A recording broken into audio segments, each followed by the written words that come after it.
Now, my husband doesn't speak to me unless our kids are present in the room. Yes, that's what my life looks like now. Sounds awful when you say it out loud, right? I'm Courtney, 42 years old, and I never imagined my life would turn into something that feels like a soap opera. Everyone used to say that Brandon and I were the perfect couple. 17 years of marriage, 2 lovely daughters, and a home in a neighborhood people actually dream of living in. We were the couple others admired and called relationship goals. Brandon was always the kind of man who remembered our anniversaries without needing reminders. He'd bring home my favorite takeout after I had a stressful day at work. When Haley and Julia were younger, he'd take them out for daddy days, just so I could enjoy some time to myself. He was the kind of husband who actually listened when I vented about work drama, who gave me foot rubs after I wore those heels I loved, even though they killed my feet. For our 15th anniversary, he planned a weekend getaway filled with all my favorite things. My friends were so envious they could barely hide it. We had matching SUVs in the driveway, family pictures on the walls, and inside jokes only we understood. From the outside, everything looked perfect.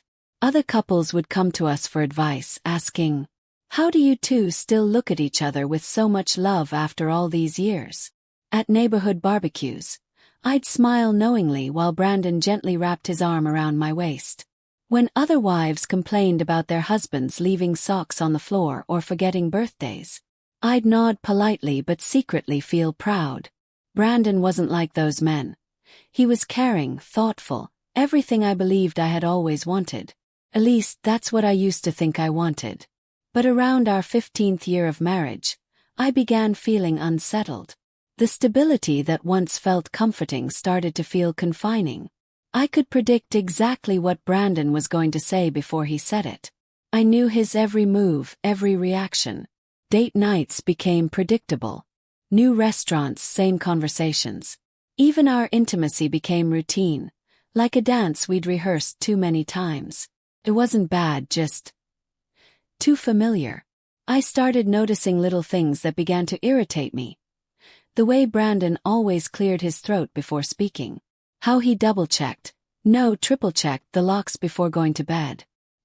His every move, every reaction, became so predictable that it felt like I was being smothered.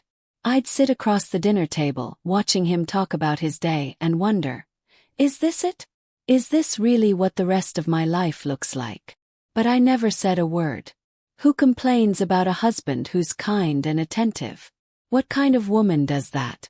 So I smiled, nodded, and kept playing the part of the happy wife, even though inside, I felt like I was slowly fading away. I started staying late at work, signing up for extra projects. I told myself I was being ambitious, working toward career goals, but deep down, I knew I was just avoiding the sameness at home.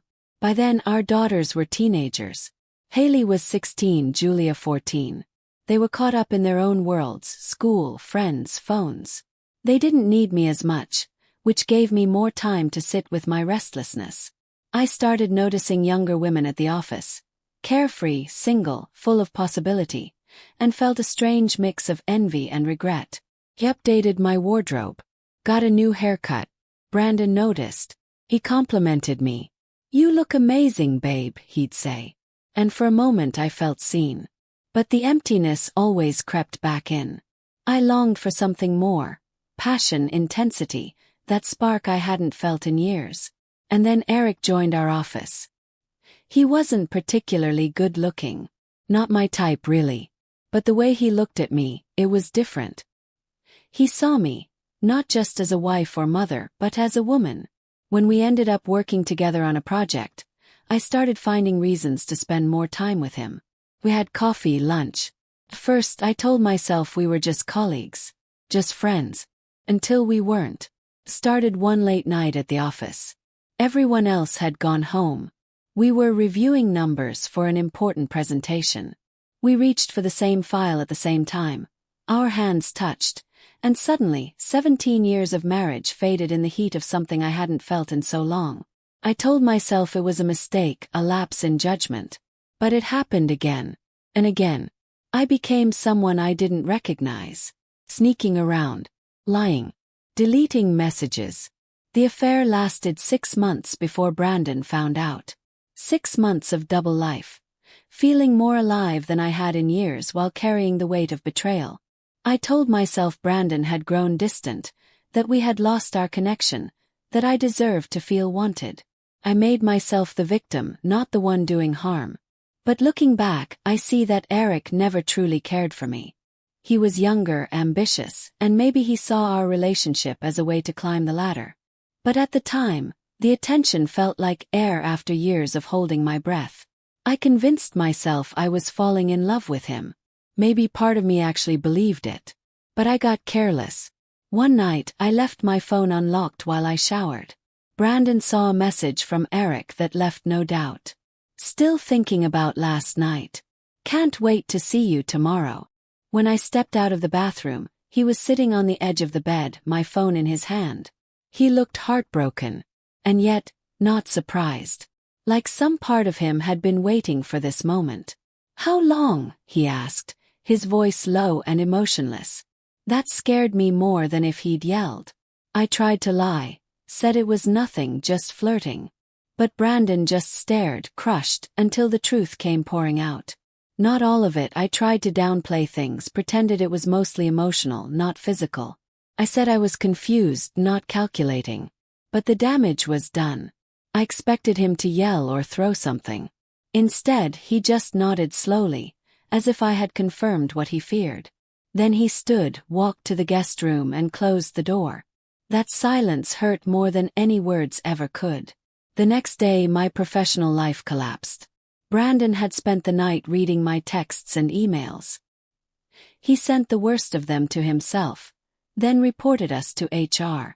By noon, both Eric and I had been fired for breaking company policy. Eric wouldn't even meet my eyes as we packed up our desks. Just like that, we were strangers again. That night, I tried to talk to Brandon. I cried, begged, promised it would never happen again. He just watched me quietly, unmoved, and said, "The girls can't know. We'll figure it out. But they can't know their mother is a cheater." The word cheater stung like a slap. I wanted to defend myself, explain that our marriage had been in trouble long before Eric. But one look at Brandon's face, and I knew there was no point. To him there was life before I cheated, and life after. Nothing in between mattered. I tried to make it right. I got a new job quickly, hoping it would show I was being responsible. I started therapy, hoping he'd see I was working on myself. I even started leaving little notes around the house, like I used to when we were newlyweds. I tried to rekindle our intimacy. That was a disaster. He turned his back and left the room without a word. The only time Brandon would speak to me like his old self was when Haley or Julia were present. Then he became polite, conversational, even smiled sometimes. The girls had no idea anything had changed. That's how convincing his act was. But the moment everyone left, it was like a switch flipped. Suddenly I didn't exist to him anymore. 2 months in, I became desperate. I knew Brandon had certain desires he never talked much about. So one night, after the girls had gone to bed, I made a suggestion I now regret deeply. I told him maybe we should try an open marriage. Just for him. I said I'd understand if he wanted to be with other women, that maybe it would help him heal from what I'd done. I even offered to help make it happen. I cringe remembering it now, but I went as far as offering to find someone for him. Even said we could try a threesome if that made him feel better. I thought I was being generous, giving him the same freedom I had taken. Instead, he looked at me with complete disgust. "Is that what you think this is about?" he asked, his voice cold. "That I'm jealous? That I just want an excuse to cheat too?" He didn't yell. He didn't have to. His words cut sharper than any shout ever could. "I don't want other women. I wanted a wife who respected our vows," he said. Then he gave me an ultimatum. "If you ever mention anything like that again, open marriages, threesomes, any of it, I'll file for divorce immediately. No matter what it costs me." He wasn't bluffing. I could see it in his eyes. That was when I realized how deeply I had misjudged not just the situation, but Brandon as a person. I'd assumed he was like me, that his needs were shallow because mine had become that way. I'd been wrong completely. I suggested marriage counseling. Surprisingly, Brandon agreed. But therapy became just another stage for our performance. He answered questions politely, did the exercises, even completed the assignments. But it all felt hollow. There was no real effort to reconnect. Only surface-level cooperation. At home, he returned to silence. Months passed. I started losing weight, couldn't sleep, developed constant anxiety. Meanwhile, Brandon seemed fine. He got a promotion, started working out regularly, and took the girls on weekend trips. He said it was to give me space, always in front of them, as if he were being thoughtful. But I knew better. He was avoiding me. I began secretly checking his phone when I could. I was convinced he had to be seeing someone else. But I found nothing. No texts, no late nights, no excuses. It was almost disappointing. There was no ammunition to throw back at him. Nothing to make us even. What hurt the most was seeing how good he still was with Haley and Julia. He helped them with schoolwork, showed up to every event, made Sunday pancakes like always. They adored him, not knowing that their father could barely stand to be in the same room as their mother.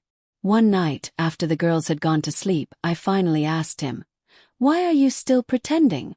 Why not just tell them the truth and leave if you hate me so much?" He looked at me for a long moment. Then he said, "Because unlike you, I don't make decisions based only on what I want in the moment. Our daughters deserve a stable home, at least until they're old enough to leave it." He didn't say anything more. He didn't have to. It's been nearly 2 years since that night Brandon found the messages, what people on the infidelity forums call D-Day. I've been reading them lately, mostly out of loneliness. 2 years of living with a man who's physically here but emotionally gone. 2 years of putting on a happy couple act for the outside world, for our families, for the girls. Haley is graduating this year. Julia will be next. In 2 more years, both girls will be out of the house. And then, I know what's coming. I've tried everything. Apologizing, flirting, guilt, anger, even acting like I didn't care. Nothing has broken through the wall Brandon built. Sometimes I catch him watching me when he thinks I won't notice. There's no hate in his eyes anymore. Just nothing. Like I'm a stranger he's waiting to move out of his way. The man who once noticed every haircut, every outfit, now looks through me. Last week I found documents in his desk. Financial plans. Info on apartments near his office. A receipt from a divorce attorney. Dated just weeks after he found out about the affair. He's been planning his exit for nearly 2 years. Patiently waiting. The worst part is that I still love him. Or at least the version of him I remember. The warmth of his arms, the sound of his laughter, the way he used to look at me like I was his whole world. I gave all of that up for, what? A few months of excitement with a man who didn't even reach out after we both got fired. Last night, Brandon finally spoke to me directly for the first time in weeks. "I'm taking Julia shopping for a homecoming dress tomorrow," he said calmly. "She wants both of us there. Can you come?" "Of course," I said, grateful for the tiniest sign of normalcy. He nodded and turned to leave. "Brandon," I called softly. "Will it ever get better? Will you ever forgive me?" He stopped in the doorway but didn't turn around. "I already forgave you, Courtney," he said, voice quiet but firm. "I had to, for my own peace. But forgiveness isn't the same as forgetting. And it doesn't mean staying." Then he walked away. I was left alone with the truth I'd been avoiding. My marriage ended the day I broke our vows. In 3 months, Haley graduates. In 5, she leaves for college. The countdown has begun. I used to fantasize about going back. Undoing it all. Not sending that first message to Eric. Not staying late that night. Not crossing the line that changed everything. But life doesn't rewind. And choices have consequences. Mine did. The night Brandon discovered the texts, he asked me one question I couldn't answer at the time. Was it worth it? Now, 2 years later, lying alone in our bed while he sleeps in the guest room, I finally know the answer. Well, it wasn't. Nothing is worth this emptiness. That's how convincing Brandon's act was in front of others. But the moment they left, it was like a switch flipped. Suddenly I was invisible again. 2 months passed, and I became desperate. I knew Brandon had fantasies he'd never spoken aloud. One night, after our daughters had gone to sleep, I brought up the idea of an open marriage. Just for him. I told him I'd understand if he wanted to be with other women, that maybe it would help him move past what I'd done. I even offered to help arrange it. Looking back, I cringe. I actually offered to find women for him. I even suggested we could try a threesome if that's what he wanted. I thought I was being generous, offering him the same freedom I had taken. But instead of appreciation, he looked at me with disgust. "Is that really what you think this is about?" he asked coldly. "That I'm just jealous? That I want permission to cheat too?" Then came his ultimatum. "If you ever bring up open marriages, threesomes, any of that, again, I'll file for divorce immediately, no matter the cost." He wasn't bluffing. I could see the seriousness in his eyes. That was the moment I realized how badly I had misjudged everything. Not just the situation, but who Brandon truly was. I'd assumed his needs and desires mirrored my own shallow reasoning. I was wrong. I suggested couples therapy, and to my surprise, Brandon agreed. But those sessions turned into just another performance. He answered questions politely, did the exercises, even completed the homework. But there was no real effort to reconnect, just a quiet, mechanical routine. At home, he went back to silence. Months passed like that. I lost weight. I couldn't sleep. Anxiety gripped my chest every day. Meanwhile, Brandon seemed to be thriving. He got a promotion, started working out regularly, took the girls on weekend trips. To give me space, he'd say in front of them, pretending to be kind, when in reality he was just avoiding me. I even started checking his phone when he wasn't looking, thinking maybe he was having an affair of his own. But there was nothing. No suspicious messages, no unexplained absences. It was almost disappointing. I had nothing to use against him. Nothing to make things feel even. What hurt the most was seeing him with Haley and Julia. He was still the same loving, devoted father. Helping with homework, going to school events, making pancakes on Sundays. They adored him. And they had no idea that when they weren't around, their father could barely stand being in the same room as their mother. "Why are you putting so much effort into pretending?" I finally asked one night after the girls went to bed. "Why not just tell them the truth and leave if you hate me so much?" Brandon looked at me for a long moment before responding. "Because unlike you, I don't make decisions based on what I want in the moment. Our daughters deserve a stable home until they're ready to leave." He didn't finish the sentence. He didn't have to. It's been almost 2 years since D-Day, as they call it in the infidelity forums I now scroll through in my loneliness. 2 years of sharing a home with a man who's emotionally absent. 2 years of keeping up appearances for our daughters, our neighbors, and our families. Haley's going to college next year. Julia will follow in a couple more. The clock is ticking on whatever's left of this marriage. And I know it. I've tried everything. Apologies, seduction, guilt, even cold indifference. But nothing breaks the wall Brandon has built. Sometimes I catch him glancing at me when he thinks I'm not watching. There's no anger anymore. Just emptiness. Like I'm a stranger sharing the same space. The man who used to notice every haircut, every new outfit, now looks right through me. Last week, I found documents in his drawer. Financial plans. Apartment listings. A receipt for a divorce consultation dated just weeks after he found out about the affair. He'd been preparing to leave since then. While I was trying to fix what was already broken, Brandon was quietly planning his exit. The worst part. I still love him. Or maybe I love the man he used to be. The life we had. I miss the warmth of his arms, the sound of his laugh, the way he used to look at me like I was everything. I threw all that away, for what? A few months of excitement with a man who never contacted me again after we